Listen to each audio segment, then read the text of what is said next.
Alright, this is a review of a 2018 Can-Am Defender Max Lonestar. This is pretty much how it comes right here. It's black, it's crew cab, it's got the bed on it, it comes with the roof, the front bumper, which you can see, these rims and tires, which are 14-inch rims, 28-inch tires. That front bumper comes with the winch. I did put the windshield on, which I'd highly recommend. It's really nice when you're riding in colder weather. And I did put these fender flares on, which were actually really easy to install. The fender flares were not bad at all. It's pretty easy to do. It is a little dirty right now, but it's because I just got back from a camping trip. All the seats do fold up in the back, as you can see.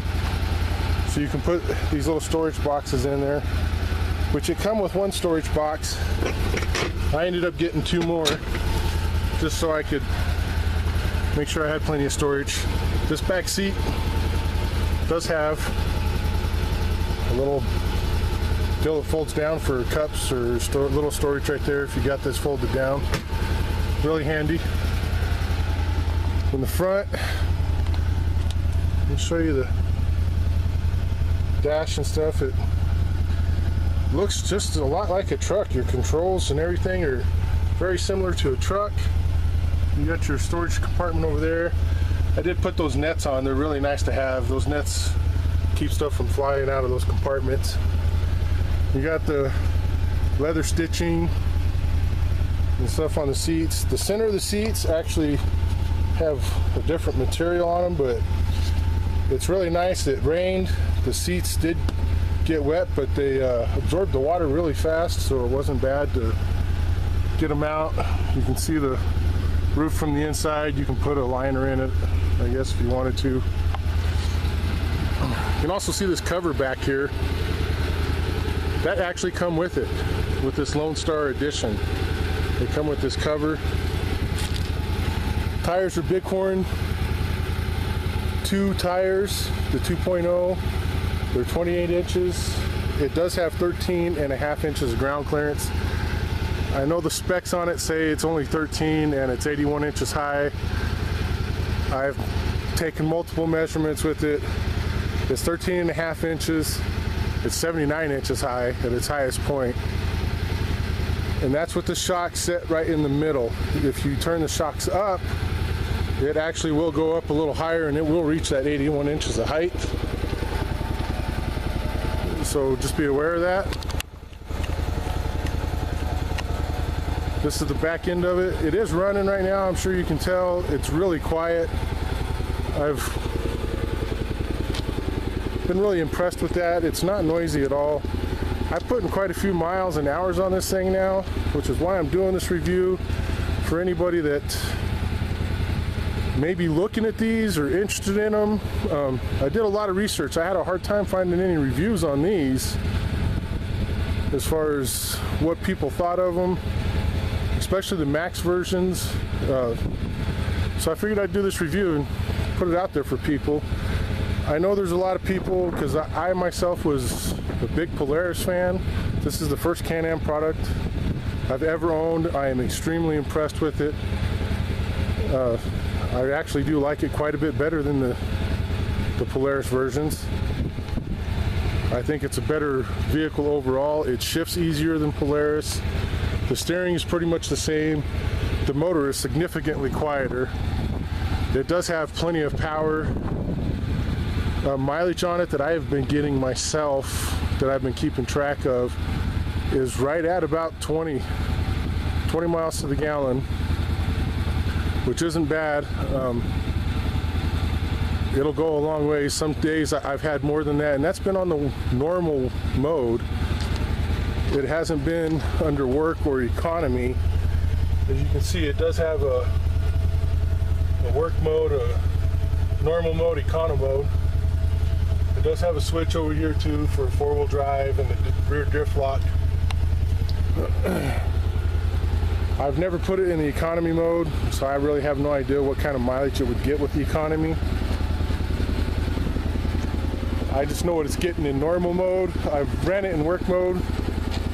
It does help a little bit if you are having trouble with the throttle, keeping it in one spot. Tailgate flips down pretty easy. It's not bad at all.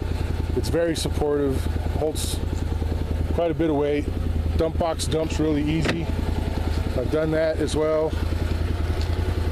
You can dump it with just one hand, really. Just like that. Lifts up. You have easy access to your filter for your belt, your radiator fluid, your air filters on the other side. It's that round box over there. This thing runs really, really well. I've really been impressed with it.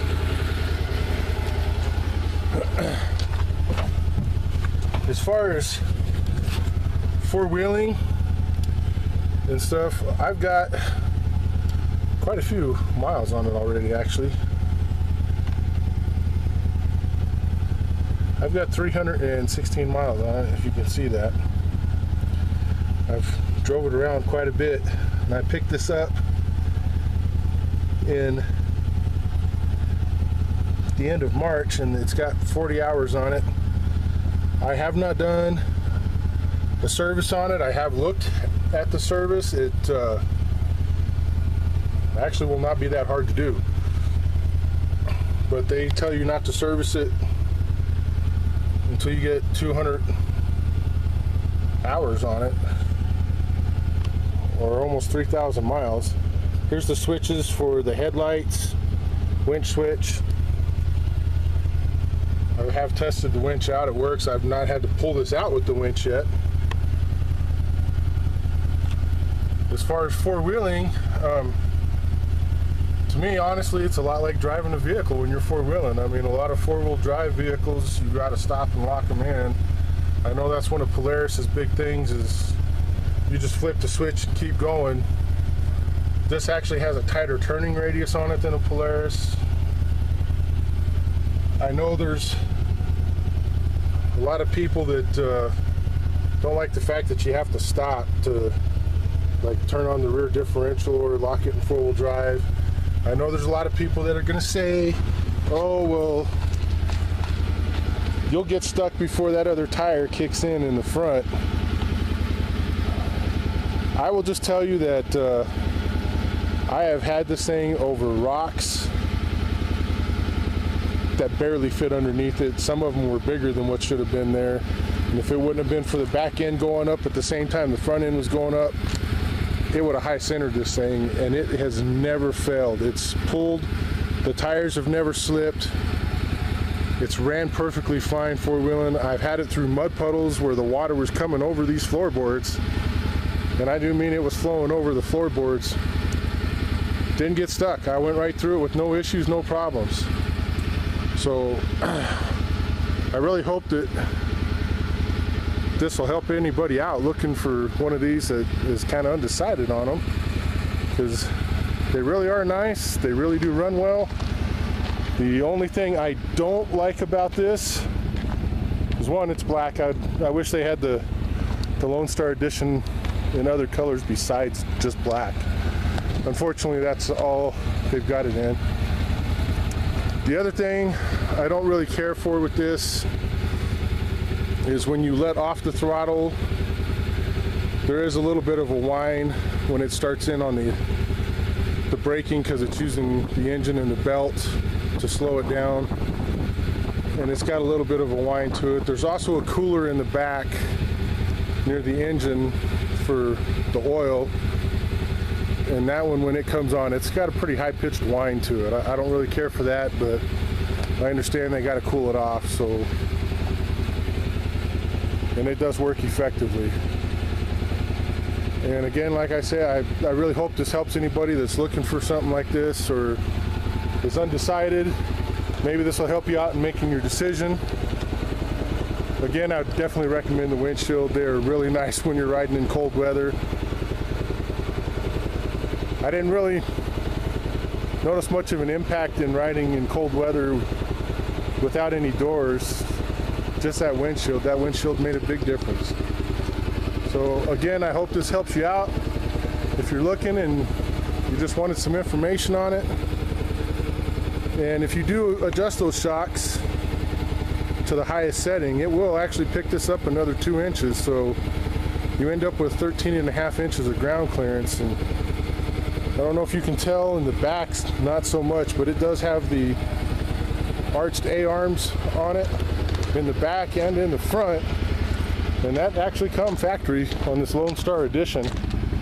You can see them really well on the front, where it's got those arched A-arms on there, I hope. And you can see them there because they're arched, and they did come with it. Alright, that's pretty much all I've got to cover on it. I hope you guys like this review. I hope it helps you out if you're trying to make a decision. Thanks.